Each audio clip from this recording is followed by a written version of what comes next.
जय हिंद। आज मैं लेकर आया हूँ मैथमेटिक्स, जिसमें कक्षा 10वीं के गणित में हम ये बताने वाले हैं कि किस प्रकार से ये वर्ग समीकरण है कि नहीं, द्विघात समीकरण है कि नहीं।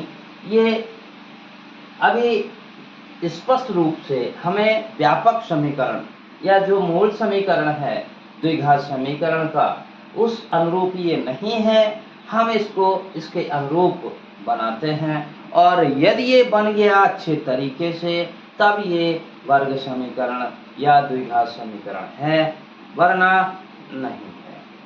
तो अभी अगर हमारे वीडियो को आप पहली बार देख रहे हैं तो सब्सक्राइब जरूर करिएगा। चलिए यहाँ पर हम हल करते हैं इसका। देखिए x+1 का होल स्क्वायर। अब x+1 को का होल स्क्वायर हम एक सूत्र से देखते हैं। कौन सा? ये देखिए, a प्लस b का होल स्क्वायर बराबर a square plus 2ab plus b square. हम चाहें तो इस अनुरूप इसको हम सीधे कर देंगे। यहाँ पर अगर तुलना करें तो a की जगह x और b की जगह 1 है, तो x a की जगह x है। इधर देखिए a स्क्वायर अर्थात यहाँ पर क्या हुआ, x स्क्वायर प्लस 2ab अर्थात 2 गुणे x गुणे 1 2x हो गया, प्लस यहाँ देखिए b स्क्वायर। अब b स्क्वायर का मतलब क्या हुआ, 1 का स्क्वायर अर्थात 1 बराबर, यहाँ देखिए 2 का गुणा x से, फिर 2 का गुणा 3 से, तो 2 का x से करेंगे 2x माइनस 2 का गुणा 3 से 2 तिहाई 6। अब x वाले सभी को इधर लाएंगे, बराबर के 0 करेंगे, तो इसी से क्या हो जाएगा, x square plus 2x plus 1, ये 2x लेफ्ट में आया तो माइनस 2x, ये माइनस 6 है, इस पर आएगा तो प्लस 6 बराबर 0। यहाँ देखिए x स्क्वायर प्लस यहाँ देखिए 2x में 2x निकल गया, तो यहाँ से क्या हुआ 0x, 2x ये प्लस में, ये 2x माइनस में, ठीक। अब यहाँ देखिए 1 और 6, तो 6 1 7 बराबर 0। अब यहाँ पर देखिए जो इसका मूल समीकरण है, मूल या व्यापक समीकरण कौन सा, ax square plus bx plus c equal to 0। क्या इस तरह से ये फॉर्म है, a बराबर यहाँ पर कुछ नहीं तो 1 माना जाएगा, a बराबर 1, b बराबर यहाँ देखिए 0 और c बराबर 7, सभी मिल रहा है, और a बराबर नहीं है 0। यहाँ से इससे क्या मिला, a equal to not 0, a 0 नहीं है, इसलिए यह एक द्विघात समीकरण है, द्विघात समीकरण है, ठीक है। यह है एक द्विघात समीकरण कि यहाँ पर हमें ये बताना है कि दिया गया जो समीकरण है यह व्यापक द्विघात समीकरण है कि नहीं है। द्विघात समीकरण होगा तो ठीक, नहीं तो नहीं होगा तो कोई बात नहीं। चलते हैं यहाँ पर x स्क्वायर माइनस 2x बराबर, ये माइनस 2 का गुणा 3 से, फिर माइनस 2 का गुणा माइनस x से, माइनस 2 का गुणा 3 से तो माइनस 2 तिहाई 6, माइनस माइनस यहाँ पर ये धनात्मक संख्या मिलेगा और 2x, ठीक है। ये सभी को हम लेफ्ट साइड लाएंगे, तो यहाँ से x स्क्वायर माइनस ये 2x, माइनस 6 इधर आया तो प्लस 6, 2x इधर आया तो माइनस 2x बराबर 0।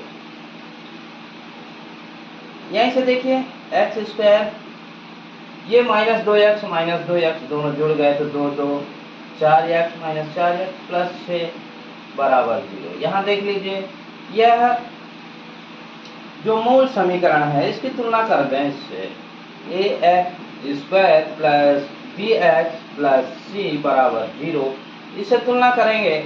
यहाँ देखिए a बराबर कुछ नहीं है तो 1, b बराबर -4 और c बराबर 6 तुलना करेंगे, यहाँ पर सभी मिल रहा है और यहाँ a इक्वल टू नॉट 0 सभी में दिख रहा है। यहाँ देखिए x की जो x स्क्वायर का जो गुणांक है वो 0 नहीं है, अतः यह क्या है, व्यापक द्विघात समीकरण है। काफी इजी सवाल है, काफी सरल है, थोड़ा सा समझने में। एक का तीसरा है x ऋण 2 गुणे x धन 1 बराबर x ऋण 1 गुणे x धन 3। हल इसका करेंगे तो x ऋण 2 x धन 1, यहां से करना क्या है, x का गुणा 1 से, फिर x का गुणा एक बार x से, फिर x का गुणा 1 से, माइनस 2 का गुणा x से और 2 का गुणा 1 से। ठीक है, तो इसी प्रकार से यहाँ हो जाएगा x का गुणा x से x स्क्वायर प्लस, यहाँ देखिए प्लस है तो प्लस x का गुणा x से x एक कम x, माइनस यहाँ 2 है तो 2 का गुणा x से माइनस 2x, माइनस 2 का गुणा 1 से 2 एक कम 2 बराबर, फिर x का गुणा x से, फिर x का गुणा प्लस 3 से, माइनस 1 का गुणा x से और माइनस 1 का गुणा 3 से, यही बराबर हो जाएगा x का गुणा x से करेंगे x स्क्वायर प्लस x का गुणा 3 से करेंगे 3x, फिर माइनस 1 का गुणा x से माइनस x, माइनस 1 का गुणा प्लस 3 से माइनस 3, माइनस 1 प्लस माइनस का गुणा क्या होता है, माइनस होता है। ठीक है, इसके बाद सभी को हम लेफ्ट साइड लाएंगे तो यहां से होगा x square plus x minus 2x minus 2, इसको इधर लाए तो माइनस एक्स स्क्वायर, 3x इधर आया तो माइनस 3x, माइनस x इधर आया तो प्लस x, माइनस 3 इधर आया तो प्लस 3 इक्वल टू 0। अब यहाँ पर हम देख लेंगे जो x वाले फॉर्म है, यहाँ देखिए x वाला ये फॉर्म, ठीक है, और x वाला ये फॉर्म, ठीक, प्लस एक्स 2x हुआ और 2x और 2x, माइनस 2x है तो 0 हो गया। यहाँ से क्या मिला अपने को, यहाँ देखिए x और प्लस x, ठीक है, 2x हुआ और यहाँ माइनस 2x है तो दोनों कट जाएंगे, तो यहाँ से एक्स स्क्वायर और ये जो 3x है ये भर बचेगा तो माइनस 3। फिर यहाँ देखिए x square minus x square, तो यहाँ एक्स स्क्वायर में माइनस एक्स स्क्वायर है तो यहाँ से क्या होगा, 0 हो गया, एक्स स्क्वायर में एक्स स्क्वायर घट गया तो 0 एक्स स्क्वायर बचा माइनस 3x। फिर ये देखिए अचर पद -2 प्लस 3, 3 में 2 घटाएंगे, 3 में 2 घटा दिए तो कितना बचा, +1 इक्वल टू 0।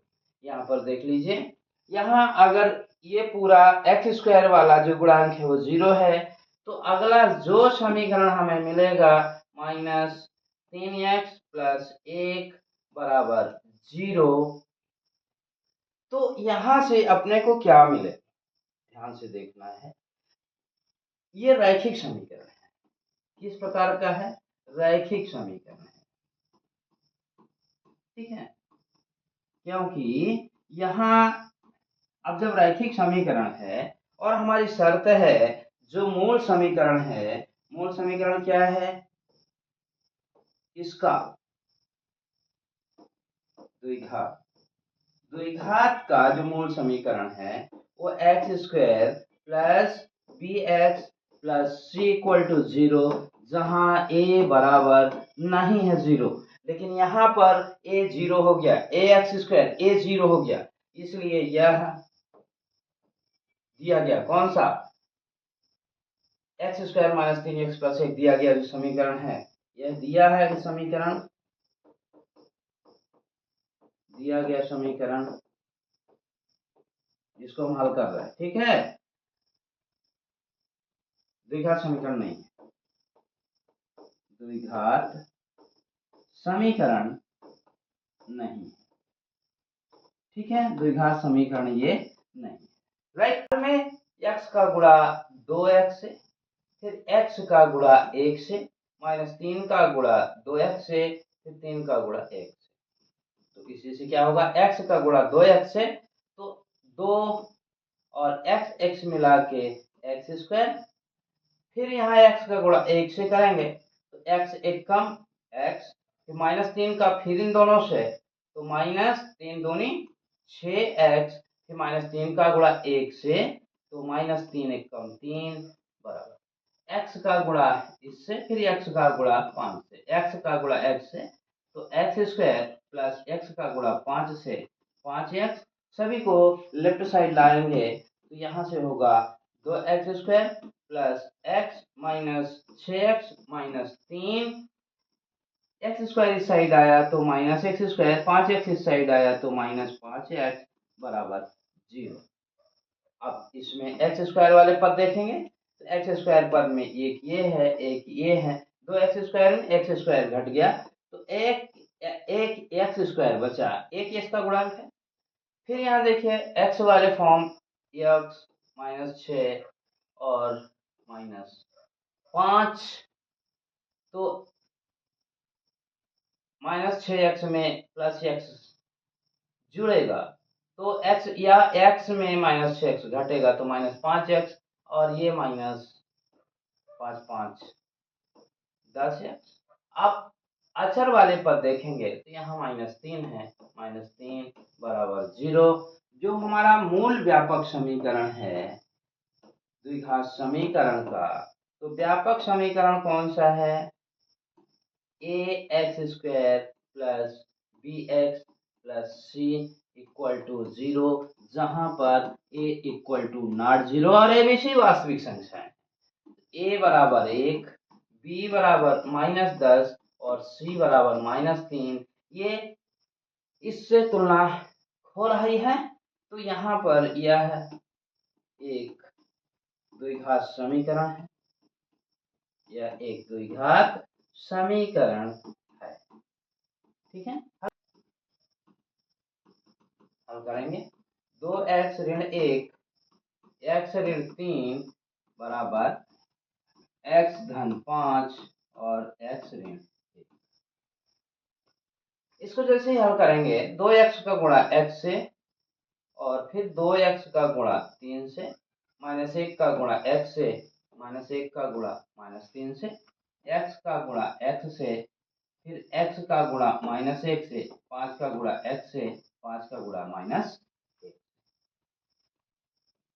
इसी तरह से 2x का गुणा x से तो 2x स्क्वायर माइनस 2x का गुणा -3 से तो -2×6x माइनस 1 का गुणा x से -x, -1 का गुणा -3 से तो -1 और -3 है तो गुणा होगा तो +3 बराबर x का गुणा x से x स्क्वायर माइनस x का गुणा 1 से -x प्लस 5 का गुणा x से 5x प्लस 5 -1 तो -5 1 कम 5, सभी को लेफ्ट साइड लेके आएंगे। ठीक है, सभी को लेफ्ट साइड लेके आए तो 2x square minus 6x minus x plus 3, x square इधर आया तो -x स्क्वायर, -x इधर आया तो +x, प्लस 5x इधर आया तो -5x, -5 इधर आया तो 5 बराबर 0। अब यहाँ पर देखिए एक्स स्क्वायर वाले फॉर्म को देखते हैं, एक्स स्क्वायर 2x स्क्वायर में एक्स स्क्वायर घट गया तो यहाँ से क्या मिला अपने को, एक एक्स स्क्वायर, या फिर इसको देखिए -6x -x plus x -5x minus plus cut गया 0 हो गया, -6x -5x से 5 -11x। अब इसके बाद +3 +5 +3 +5 5 3 8 8 बराबर 0। हमारा व्यापक जो समीकरण है उससे ये तुलना कर हो रहा है, यहाँ पर a बराबर 0 नहीं है, 1 है। यह एक द्विघात समीकरण है, यह एक द्विघात समीकरण है। ठीक है, तो इस तरह से हम हल करते करते यहाँ पर देखेंगे। तो इसके बाद अगला वीडियो हम बहुत जल्द फिर लेकर आएंगे, तब तक के लिए जय हिंद।